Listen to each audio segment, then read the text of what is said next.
I'm Ted Seides, and this is Capital Allocators. This show is an open exploration of the people and process behind capital allocation. Through conversations with leaders in the money game, we learn how these holders of the keys to the kingdom allocate their time and their capital. You can join our mailing list and access premium content at capitalallocators.com. All opinions expressed by Ted and podcast guests are solely their own opinions and do not reflect the opinion of Capital Allocators or their firms. This podcast is for informational purposes only and should not be relied upon as a basis for investment decisions. Clients of Capital Allocators or podcast guests may maintain positions in securities discussed on this podcast. My guest on today's show is David Eichhorn, the CEO and head of investment strategies at NISA, a $400 billion employee-owned asset manager of risk-controlled fixed income and derivative overlays that's widely respected for its highly collaborative client relationships. The firm is one of the largest derivative overlay managers in the world and the largest U.S. manager of LDI strategies. Our conversation dives into Dave's 25 years at NISA, its client-centric focus, approach across fixed income and derivative strategies, culture, and opportunities and risks in the markets. Before we get going, you've heard it before, and now you'll hear it again for the last time. My latest book, Private Equity Deals, releases this week.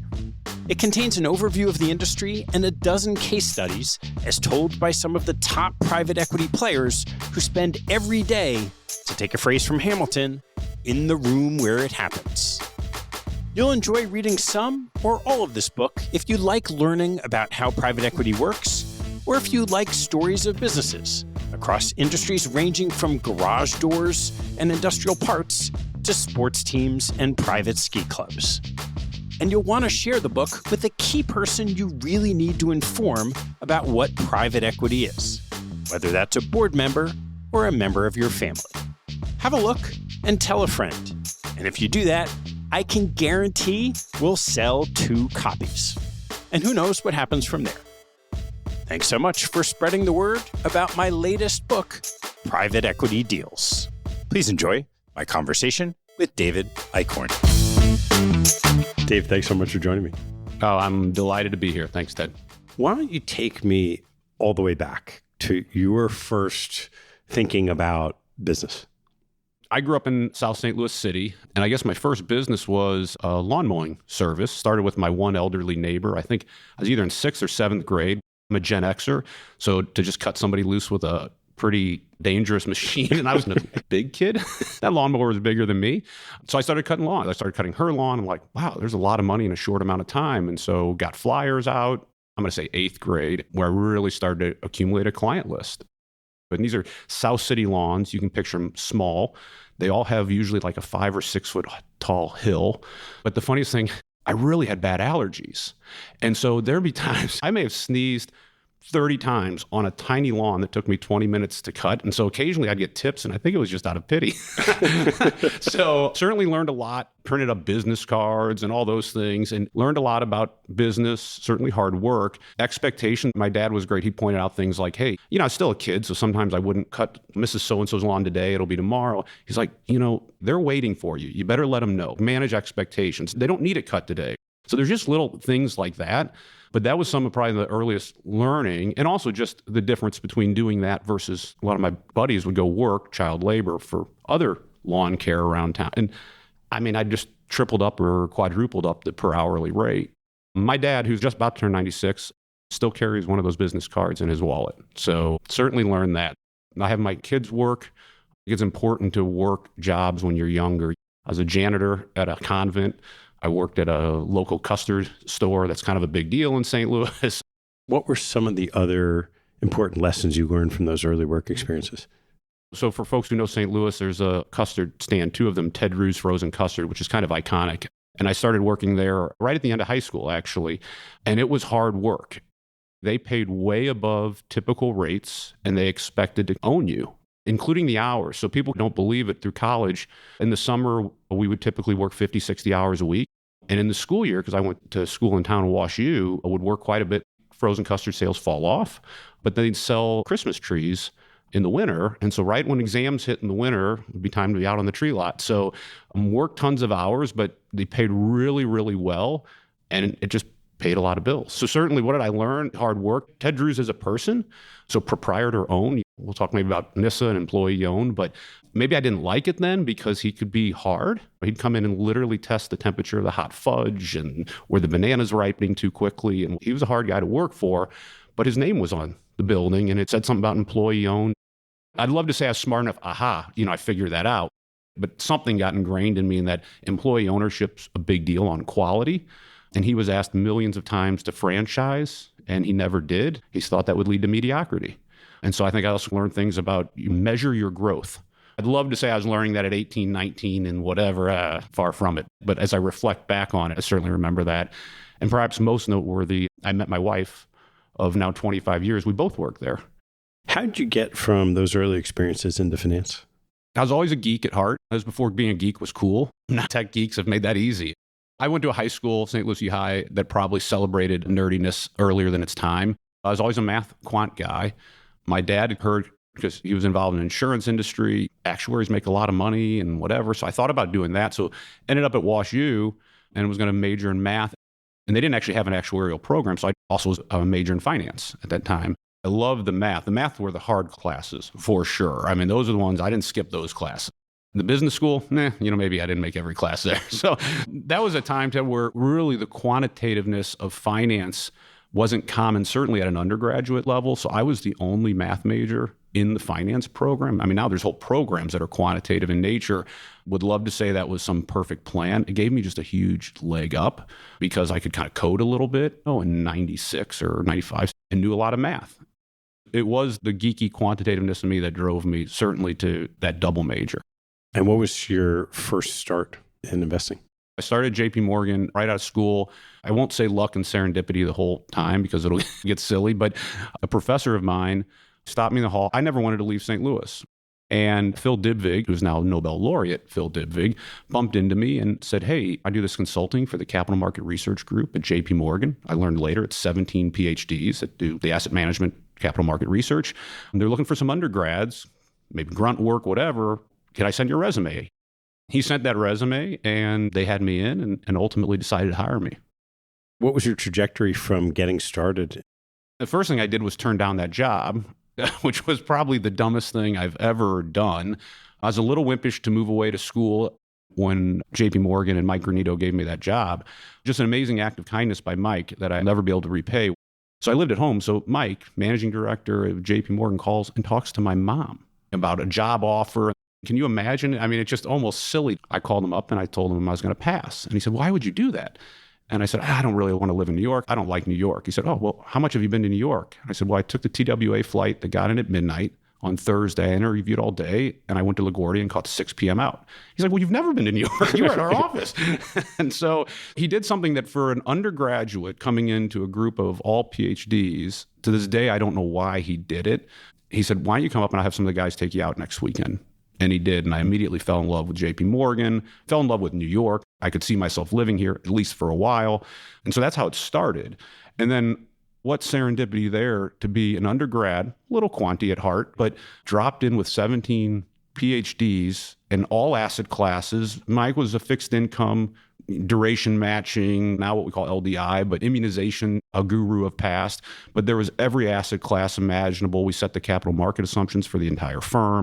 I was in a subset of the group. I think they still have some version of it called the Strategic Investment Advisory Group.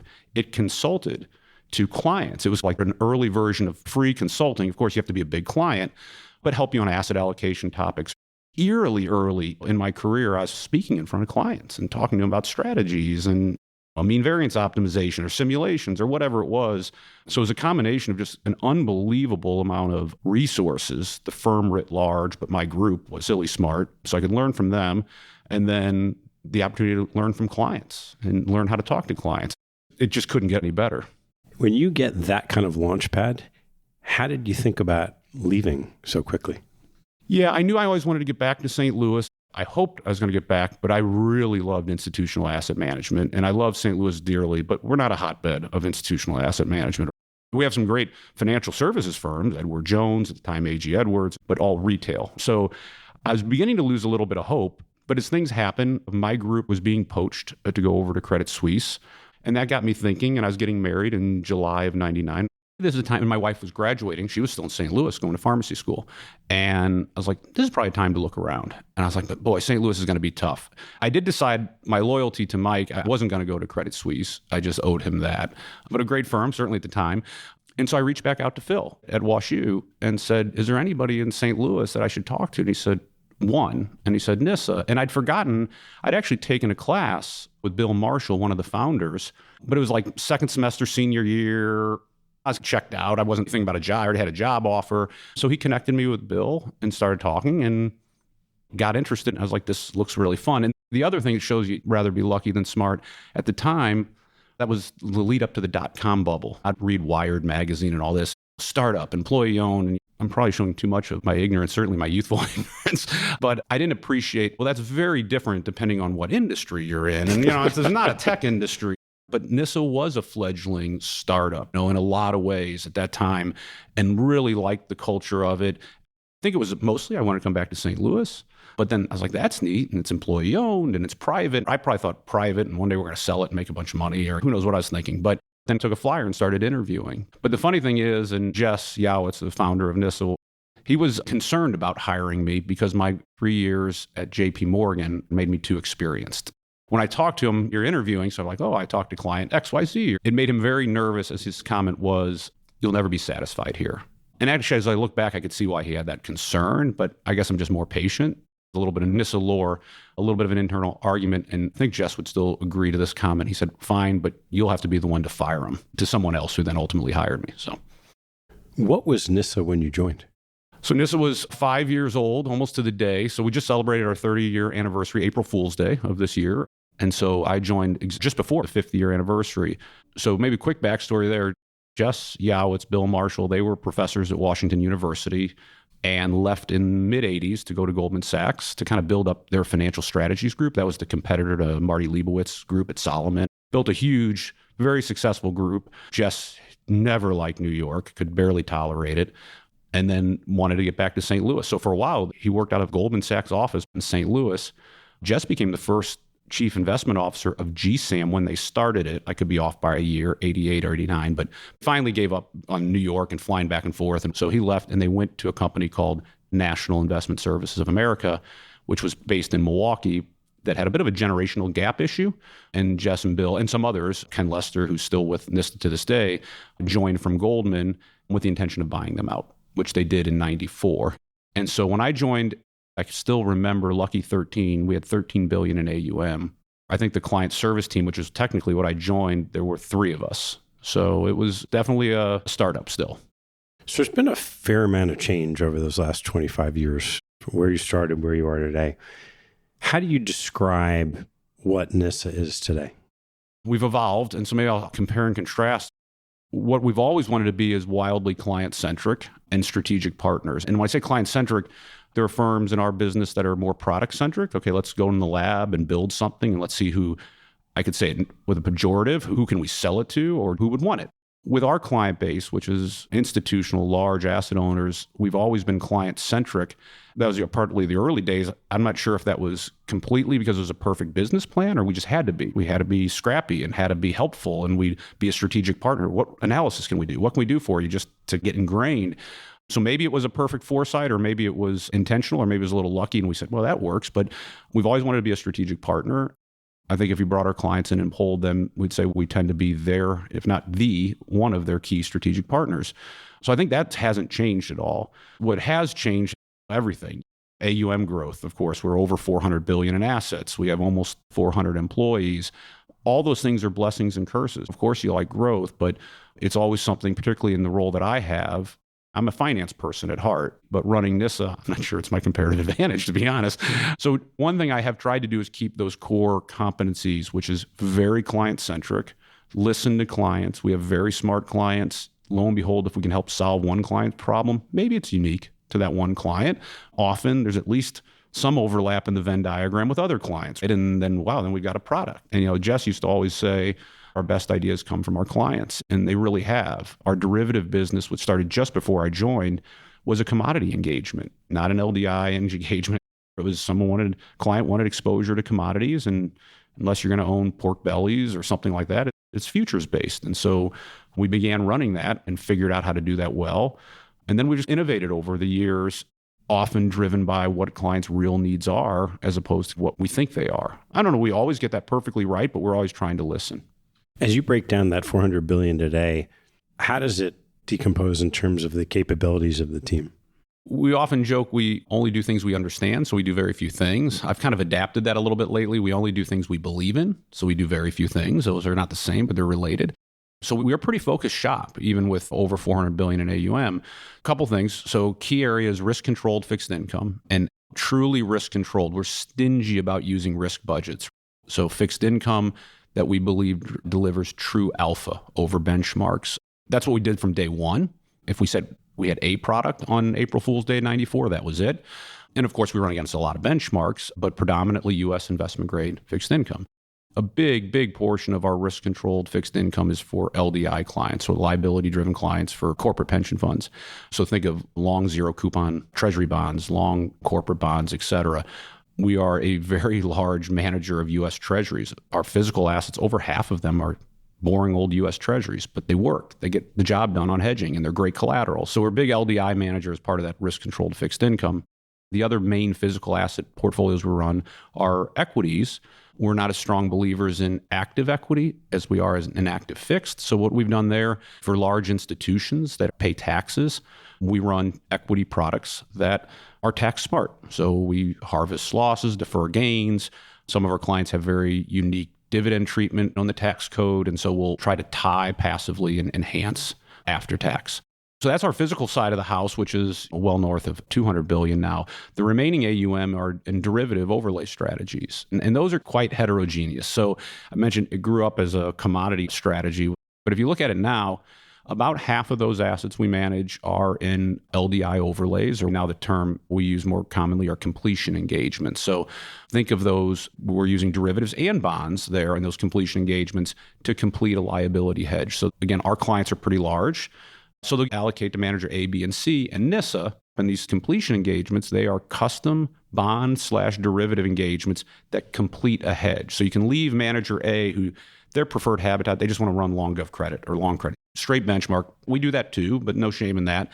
And you have a couple of those managers, maybe us included, and then we run the completion portfolio that then adds to the hedge, adjusts yield curve exposures to target and match the liability to whatever extent, 75% hedge, 100% hedge. So remove whatever portion of the interest rate risk. So about half of our overlay is in that realm.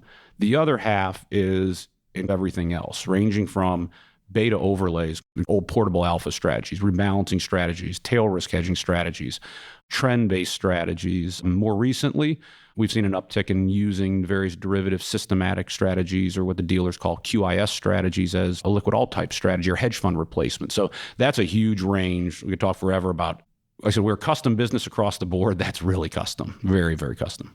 What do you have to believe to go at this the way you do it? We're believers more in market efficiency than not, but it has to be somebody out there that pushes things to market efficiency. So maybe I'll take the fixed income side first. So I guess the academic term would be price discovery. With fixed income markets, it's a strictly over-the-counter market. There's no exchange that tells me what bond A is worth or bond B. And the other beautiful thing about the fixed income market is virtually every issuer has many, many issues. You can think of the U.S. Treasury. Well, we have too many treasury issues right now, but whether it be AT&T or Verizon or Ford or whomever, they have lots of bonds outstanding, and they all trade at a little different spreads to treasuries. Sometimes it makes sense, sometimes it doesn't. I think one of the secret sauce of NISA, if there is one, how we generate alpha, is the willingness to do the work to determine very micro relative value differences within bonds. A little bit of why is that bond trading a little cheap in spread to that when it's the same issuer? And we can take advantage of those. They're not wildly profitable on a given trade, but there's a lot of them because it's this big universe of bonds out there. Rinse, wash, and repeat a lot, and you can generate real meaningful alpha. In some cases where you're moving from one bond to another, you've changed no risk factor, and now you own that issuer a little cheaper. That's about as high an information ratio trade as you can get. It may be tiny in the alpha, but do enough of those, it's meaningful. We do other areas of how we enhance, but I think that's one area where you specifically in a strictly over-the-counter market like the fixed income market, we can enhance. We do that in treasuries, of all things. We run an active treasury product that has lower alpha expectations, of course, than credit, but we don't use out-of-index securities. We're not betting duration. A big portion of it is taking advantage of little disturbances in the treasury yield curve that exist. That's really, really hard work. It's not sexy. I don't need to go on to CNBC and say, here's what my rate call is, because we think those are really, really poorly compensated risks, even if you get it right more than you get it wrong. Whereas this grinding hamburger, as we call it, is a repeatable style. When you think about that style in the equity markets, it calls to mind quantitative strategies. As you're looking for those micro inefficiencies, how much of that is quantitative versus qualitative? That's a great question. Those micro inefficiencies at that level, I'd say, are more quantitative than qualitative. There are going to be some qualitative overlays on things like this bond really doesn't trade that much. Maybe that's a little quantitative, looking at liquidity. What is that worth? But that's going to be highly quantitative. There'll be other things that are less. There are times when we'll trade between issuers. So, of course, now that's not certainly no arbitrage in that. The other beautiful thing about the bond market is people have to come back and issue them because they mature, or there's M&A. So you could be looking at two issuers, Verizon and AT&T, and maybe our credit research folks have whatever views they have. They like Verizon and dislike AT&T or vice versa. But if one's coming to market, that deal has to clear that day. And so those are times where we may step in and be a liquidity provider to the street, take advantage of new issue concession, and maybe opposite our credit research views on the name for a little while because it's just too good to pass up. So that has a lot of qualitativeness, because obviously if the view is that credit's very risky, we shouldn't play with fire. If the view is no, it's fine, it's just not our favorite credit, then it's worth playing in the name a little bit as the new issue concession comes and we kind of work out of the position. In the physical strategies, as you call them, when you think about those small inefficiencies, sometimes you think of marrying that with leverage. I'm kind of curious how you think about leverage in the strategies. We've had clients come in saying, can you dial up the alpha? I can't eat information ratio. We have really high information ratios and meaningful alpha, but we'll be the first to say we're not going to try and beat a benchmark by 100 over 150. And so then either be leverage or how can you dial things up? In fixed income markets, and I think this is what makes them persist, it's not easy to do. The cost to borrow a bond would make that opportunity go away. On one level, I don't like that because we have this machine and we'd love to lever it up a little and make a little more money on it. And for clients, and that's higher alpha and higher fees. But the flip side of it is, I think that's why it's often ignored, is because when you're making other large bets like we're going to get way overweight credit or we're going to get short interest rate exposure, this just seems like rounding. And I think a lot of market participants just leave us alone and we trade it. And so we're not against leverage because we do a lot of that in derivatives, just to be very clear. I wouldn't want to suggest that. It's just leverage in this case wouldn't be able to achieve a goal of a superior return. But the last thing on how we think about what we really do is we provide liquidity to the broker-dealer community when we're doing this. Broker-dealers really aren't dealers anymore. Ever since 2008, as Dodd-Frank came in, being enacted slowly over time, the dealers' balance sheets have just shrunk to be just a shell of what they once were. So they don't inventory bonds or many bonds anymore. So as a result, when they're trading and they're trying to make money in their fixed income trading desk and what have you, they have a little inventory. Given our style and how we run, we make it very clear our bonds are always available for sale, at the right price. So we provide that inventory, both taking down bonds or selling bonds. And it's been really wonderful because the dealers' balance sheets have just vanished. And I don't really see that changing with the regulatory environment. How about the philosophy that you bring to the overlay strategies? There's something where you better bring risk controlled there, because that is capital L leverage in a lot of cases. First, it's working with the client to make sure the derivative strategy makes sense. There's a lot of things pitched often by the dealer side, Wall Street side, that we don't really believe in. And we will go in and talk to clients, and we've frequently done this. We put some Surgeon General's warnings on things. We're like, here's where that doesn't work. And our clients are smart too, so they may want to proceed with various strategies, but we have certainly talked clients out of strategies.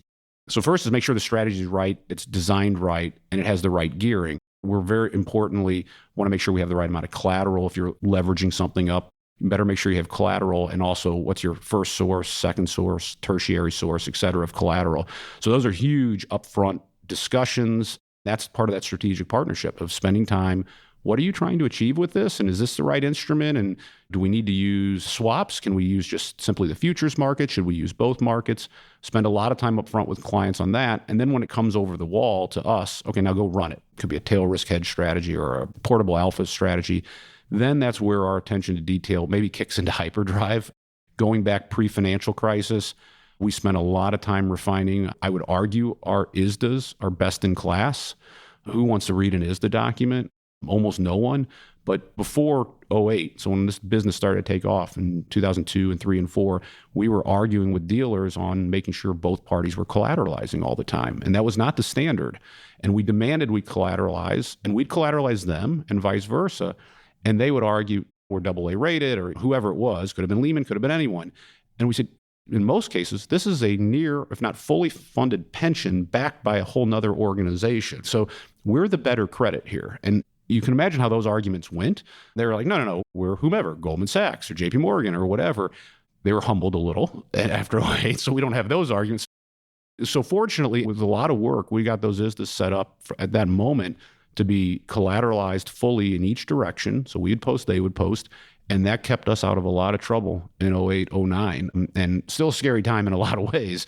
But that was critically important. And it's not just collateral. There were other terms in the ISDAs that gave us rights to exit on downgrade and a bunch of things, but huge amount of attention to detail. If there's one part of our business that's not forgiving to an error, I mean, nothing really is, but you have a lot of zeros behind some of these notional amounts. So it's systems, it's processes, but most importantly, it's people, and assigning the right people and building the right people to be able to run these really complicated and large programs. As you're developing this organization, getting the right people and growing from what it was when you joined to what it is today, how have you thought about the culture that makes that all work? I guess I was a self-appointed culture czar long before I had any of these titles because I believed in it so much. So there are curses of growth, and there's things that make you anxious. First is trying to always have that mindset of still being a startup, an insurgent in the industry is critical to our success. I've taken some terminology from Bain Consulting, which is the founder's mentality, the idea of you want every employee to think like an owner and have the mentality of the original founders of the company. And we are 100% employee owned. It's an enormous competitive advantage of ours. And I want 400-ish people to have an owner's mindset. That's a necessary condition, of course, to be an owner, capital O owner. So the first thing is to make sure each individual, and we hire the type of individuals who have that owner's mindset, that they're thinking, what would I do if this were my P&L and the right thing to do? And importantly, in our industry, ownership means you want long tenured clients. We're not a transactional business. So if you're an owner of an asset management firm, you're not thinking about a deal or revenue this quarter or whatever. The value is winning clients that you have for a long time. So if individuals have that owner's mindset and they're thinking of approaching our clients that way and the Wall Street community that way, what have you, that's going to go a long way to certainly maintain it. And then you start growing. One day you're 100 people and then 200 and then nearly 400. And it's trying to look at what we've done that works and maybe that we've gotten lucky on. For example, career development, being candidly honest on this, it just happened. We had a lot of smart people. They'd help other people along in their career. But to say we had like a development plan would be a wild overstatement. So along the way, we've just upgraded and added world-class HR professionals, people development professionals that we've brought in. And we've laid out, here's what we need. How do you partner with us to make sure they're growing the right skills along the way? That's been hugely successful. Maybe we were a little delinquent in doing that. And sometimes the Army gets ahead of the supply line a little bit, but that's been hugely helpful. How have you thought about this challenge of the right pace of growth? We used to always use the term spigot. Open the spigot, close the spigot a little bit. I don't know that we always get that right, but what we knew, a big limiter on the growth of NISA is how many clients can we digest in a given year. If we have a little over $400 billion in assets, we have just over 200 clients. So they tend to be pretty large, obviously. And it also, almost by inference, says we couldn't add 50 clients next year. That's an impossibility. The one way we have managed that is being careful about how we roll out adjacent products. So we have innovated.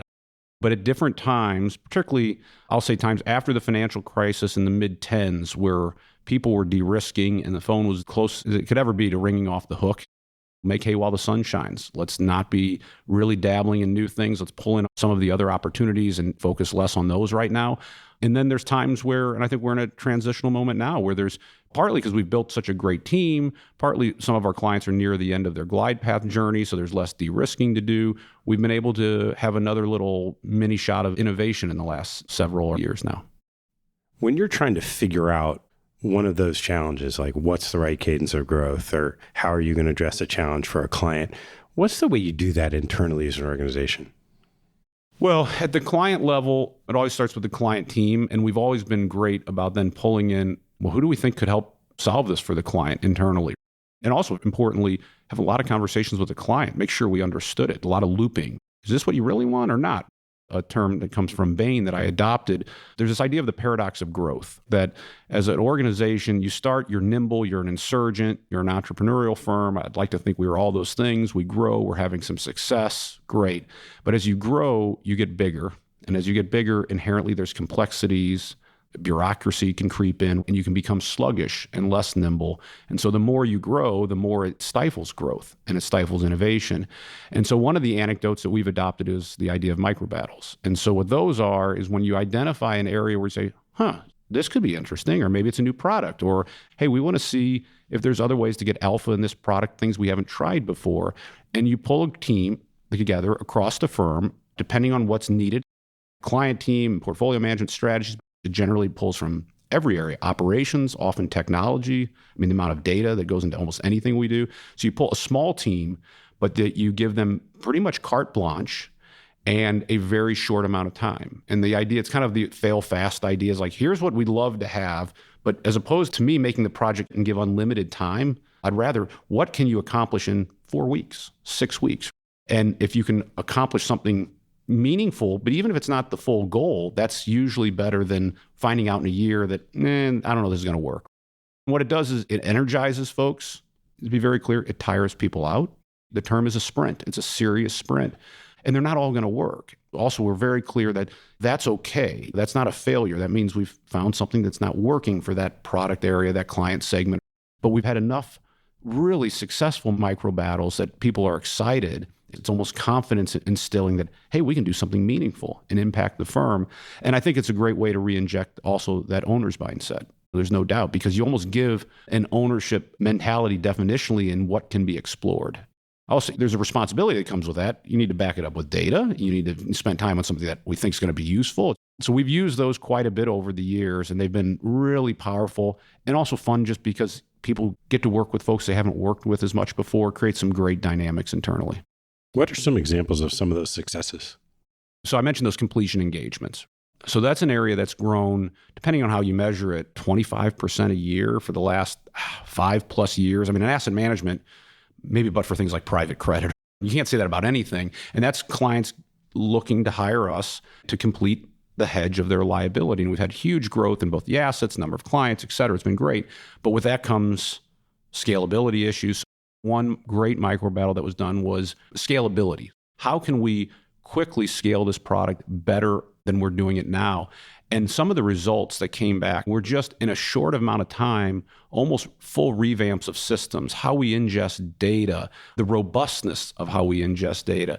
It was incredible what the team did. They felt empowered and to have impact.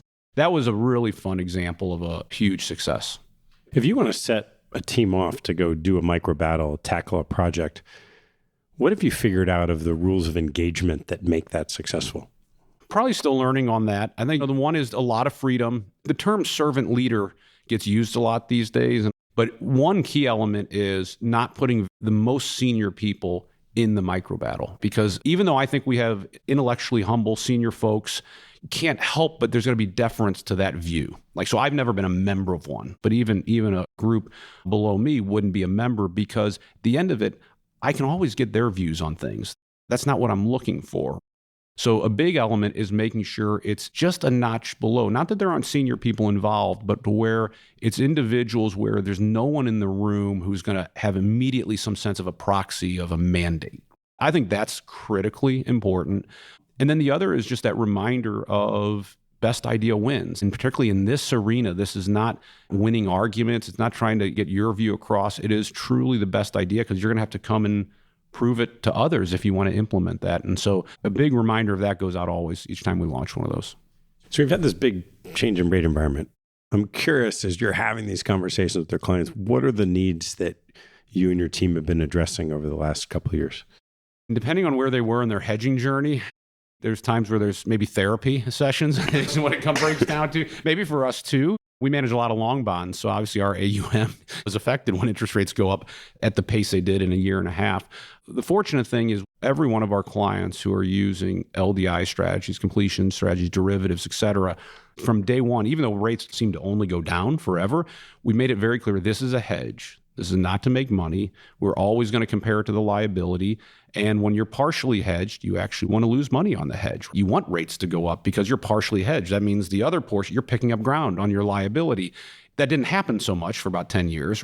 So a key element was the upfront work before the rate sell-off occurred, which is this is a hedge. This is not a money machine. And our clients, even though at times it seemed like it, rates kept falling. And my gosh, in the financial crisis, we had clients where everything was losing money and this hedge is just kicking off billions of dollars. Don't forget, it's a hedge. So I think that's a huge part of it. And so then when the rate sell-off came, the vast majority of our clients, some were fully hedged, but usually if you were fully hedged, it meant you were fully funded and you weren't looking for any upside. So the vast majority of our clients viewed it the right way, which is, I'm not all the way there yet. I'm still on my glide path. This is a great opportunity. And we've seen that in the last year and a half. Clients have systematically increased either their allocation to fixed income or they've increased their hedge by adding more derivatives to the portfolio. At the end of the day, our clients have seized the opportunity and hedged much more. Every now and then, every couple of years, you hear murmurs about concerns about the funding of the retirement system in the U.S. Given all the changes, would love your perspective on where we are and how you're helping your clients get to where they need to go. I'll say three main segments in the DB space. I'm taking that as DB because DC is a whole nother challenge. Corporate, the union, multi-employer, and then public pension plans. So corporates have gotten wildly well funded. They're on average over 100% now. PBGC is more than fully funded. The corporate situation has really gotten to a great place. And not just is it so well funded, it's also de-risked so much. The risk of being underfunded is so much lower than it used to be. Virtually every client has some version of a glide path where they've de-risked. So when you have a client that's 105, 110% funded and maybe 20% risk assets, 80 fixed, it's hard to get below fully funded, even if we had a GFC. It's in really great shape. Some of them got a little more funded than they expected, maybe over time. And that's why there's discussions and a little bit of action on plan reopenings. Well, I can use surplus and I can predictably chip away and my funded status can go up 0.5% a year, 1% in a very safe, reasonable asset allocation. Well, the company has use for that. They can give benefits. So the single employer is obviously in great shape. The multi-employer had a lot of challenges, clearly, and that has been addressed with the SFA program and being addressed as we speak. And there's a lot of history of what went wrong there. And some of it was just less union jobs, amongst other things, and maybe some other decisions that could have been different. So that's in good shape, thanks to government assets, to be sure. And then public funds get always a lot of trouble, catch a lot of heat over their funded status. And clearly some are not well funded, and there's going to have to be hard decisions in various states or cities. But I think the sneaky thing about rates going up is I don't think it's as appreciated. Public funds don't mark their liabilities to market like corporate plans. When we were looking in, plans would have a 7 or 8% expected return. And they had that on their assets, but they used that to discount their liabilities. Well, when the long bond's 2.5, I can't wrap my head around how are you going to actually get 8 on average for 30 years? That's going to be tough. When the long bond's 4.5, and then by the way, plans typically they're down more in a 6 range now, 6.5, 7%. These are very achievable return assumptions. Funded status for the public plans has improved. Again, there are some that have some risks, but given where interest rates are, particularly if maybe they embark on strategies, invest a little more in bonds, longer bonds, not LDI-like, but just take advantage of the fact that they can lock up 4.5% or 6% in credit securities for years, they're in better shape too. Have a little ways to go, but definitely have improved. What opportunities are you most excited about? The biggest probably is how we use our derivative platform more broadly. As clients have gotten to know what that is, whether it be how to utilize it in tail risk hedging programs, I think there's a lot of beta in hedge funds. We have as an investment philosophy, don't confuse alpha with beta. And we're very regimented on that. We think we deliver true alpha, not beta, disguised as alpha. I think there's increasingly a view that some component of hedge fund returns are known inefficiencies, and it could be inefficiencies in the commodity market, et cetera, that are not extractable, and you shouldn't pay 2 in 20 and maybe not even 1 in 10 for it. And so our derivative platform, we've built some portfolios that are effectively hedge fund replacements or components of hedge fund replacements. There's always going to be the hedge funds that you got to pay them everything. They're just that good, I guess. Fine. There's a lot that I think our clients are coming around to think there's a cheaper way to do this, and one where I shouldn't be giving up that much of the upside. And so that's been exciting. We recently we're just in the midst of launching, of all things for a fixed income manager, a high yield product, which we've never had. And super excited about it. It's more of a systematic strategy than a deep fundamental credit. We had a client who just really loved the strategy, and seeding a strategy is hard when we haven't run high yield. So I'm endeared to them forever for seeding this strategy. Actually, oddly, we have 2 clients kind of funding. When you have a look into the scale and scope of your clients, $400 billion is only what they have with you. Imagine you see a lot of things that happen in the fixed income markets that also could be cause for concern at the high level. And I'd love to get your sense of what you see as some of the biggest potential risks lurking out there. Well, private credit's an area of concern for me, undoubtedly. At this point, I'm either early or dead wrong on it being a point of concern. But when you're loaning to companies at SOFR plus 500, and that meant you were loaning at 500, right, when SOFR is 0, and now that's 950, and there's a lot of turns of leverage on a lot of these companies, I'm surprised there hasn't been more pain. There's been some pain, of course, but I would have guessed we would have seen it by now. There's a lot of areas of our economy that have been really insulated from the Fed activity. Consumers have been, right? Mortgage rates are fixed. Most people have a 3% mortgage or whatever. That was an area where I was like, if there's going to be a squeaky wheel, this is it. It hasn't happened. I'll be the first to admit, I would have thought we'd see more of that by now. I think what I didn't appreciate there is it's always funny to say there's distributions aren't coming back. It's a terrible IPO market. And I said, why is it a terrible when the S&P is at near all-time highs? Is that a bad time? We're not in a recession. I think it's because now all the earnings, all the E are going to the credit managers. So the pains maybe hit the private equity side of things. If we continue and rates stay high here, I don't see how there's not more pain in private credit. Now, private credit, there's a huge range of what that even means, how levered they are, what types of middle market. I'm sure there are pockets that are wonderful and great, but that's an area of concern for me in the fixed income markets. But again, I would have told you that almost a year ago, and not much terrible has happened. You look at the growth of private credit, there's a lot of pools of capital going there that you say, it's almost a spread. Their cost of capital is less than what they're able to earn. You also see that happening a lot in the insurance side with all these worlds coming together, and love to get your perspective on what you're seeing with insurance cost of capital coming in the private credit markets. Yeah, that's referred to as permanent capital, which I always find that is a little odd term that your policyholders can call permanent capital. I'm not an insurance expert, far from it. But we, of course, have credit research analysts who spend more time on this. But clearly, there is a very, very different model for the private equity-backed insurers.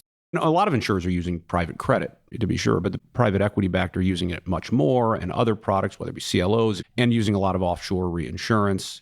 That concerns me, particularly when they're involved in pension risk transfers, where they're selling annuities to take pensions off companies' books. That's concerning because they seem to have a little different risk model. That doesn't mean they're risky, doesn't mean they're going to default, but that's a space where DOL guidance is you have to choose the safest available annuity. And I struggle with that. And I'm sure they're all very smart and they're picking good private credit securities, but they are inherently riskier. You can't have that big of a free lunch. I've written on this. Many insurers issue what are called funding agreement-backed notes. Those are policy-level notes. They're pari passu with policyholders. So they're a really great market measure of what's the risk of an insurer.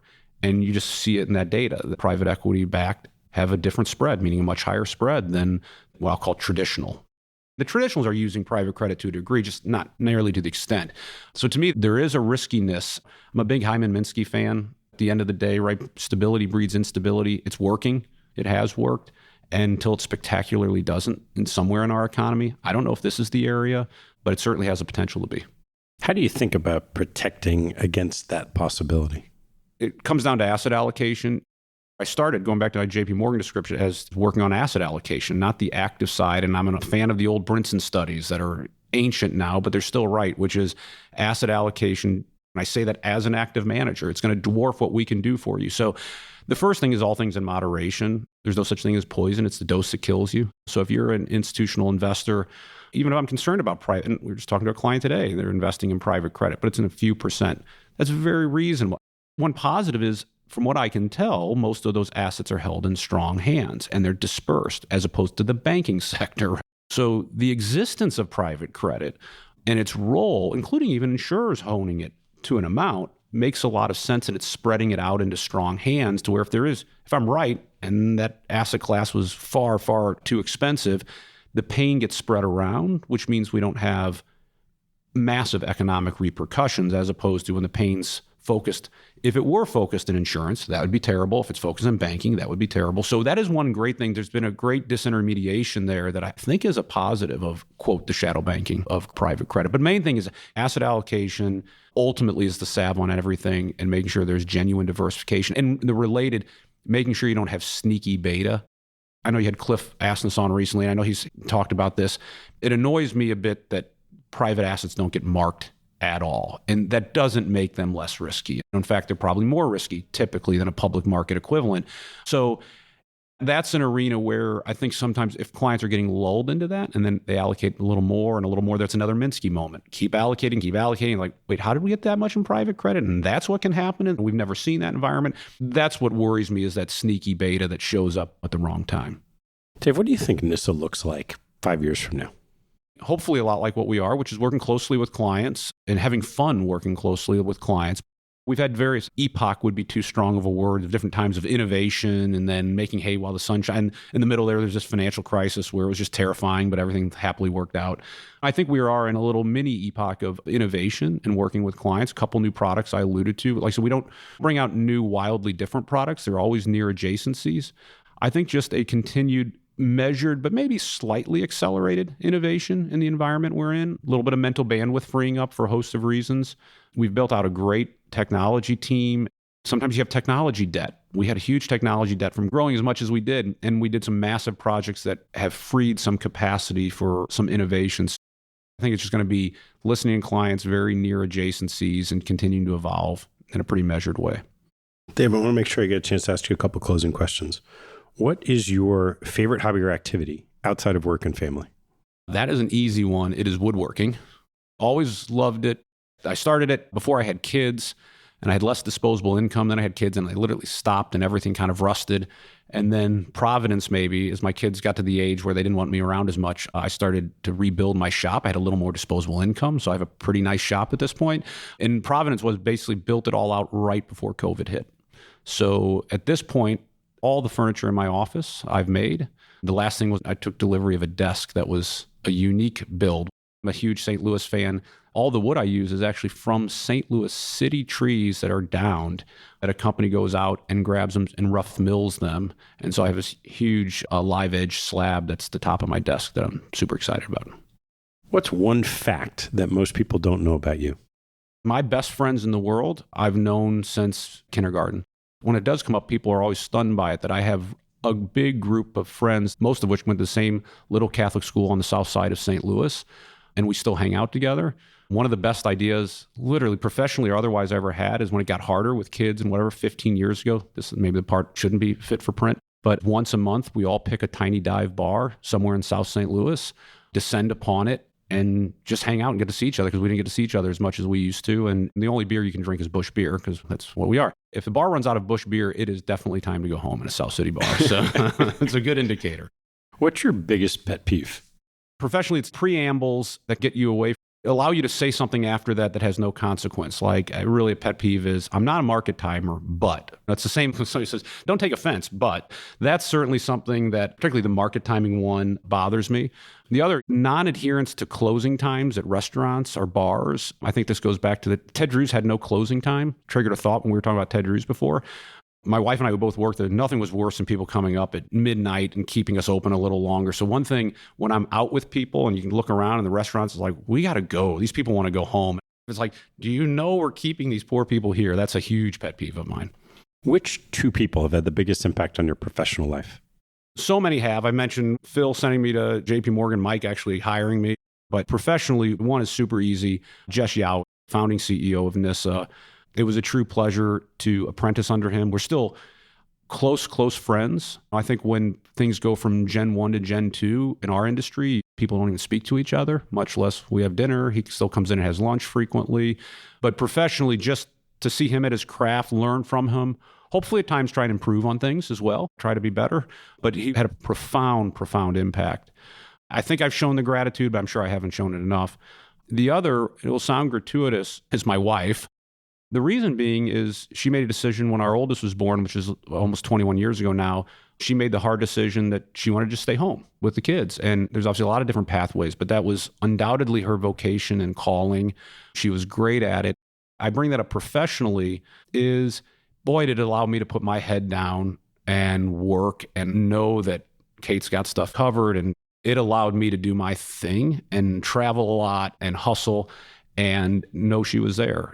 I hope my kids would think I've been very present, particularly for the role I have. I'd like to think I have been, but I know as parents, we were present as she was present. And I'm super proud of her. About a year ago now, she's opened an online fabric store and following a new passion. So she's been great. And I wouldn't be where I am in my career without her. And I don't tell her that enough.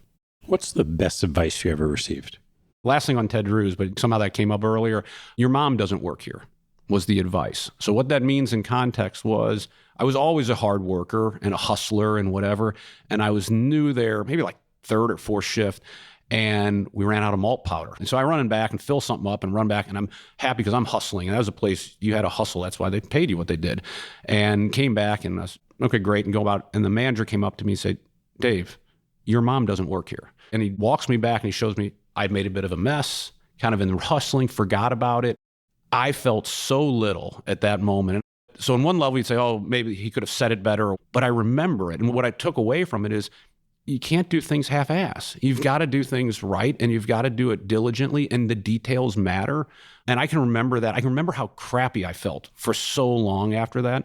The last one, professional advice I read once is people would be surprised because it seems like I love presenting, and I do love presenting, but I used to get really nervous, to be totally honest, and I'd get more nervous probably than I should have. And I read somewhere that presenting is like a present. It's like a gift. With what we do, it's like if you're handing out $100 bills, would you be nervous? You'd never be nervous. And even when I'm pitching business, which I love to do, I kind of came around to, I believe in what we do. I really believe in that. And so this is a gift, and you can choose or not buy into it, great, but it really got my nervous energy down and allowed me to enjoy. That was really great advice that I read somewhere.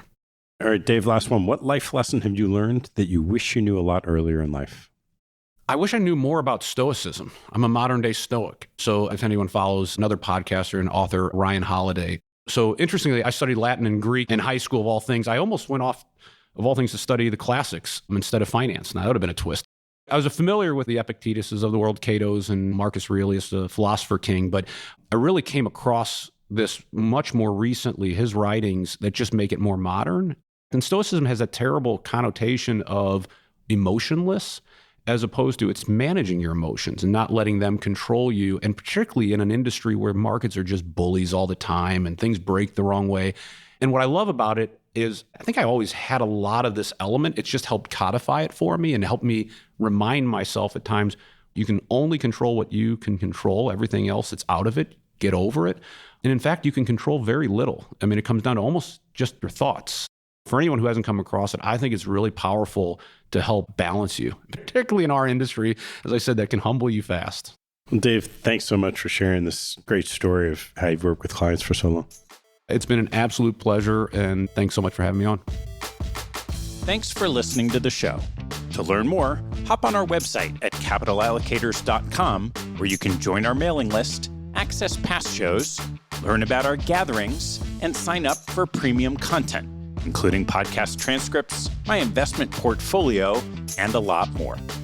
Have a good one, and see you next time.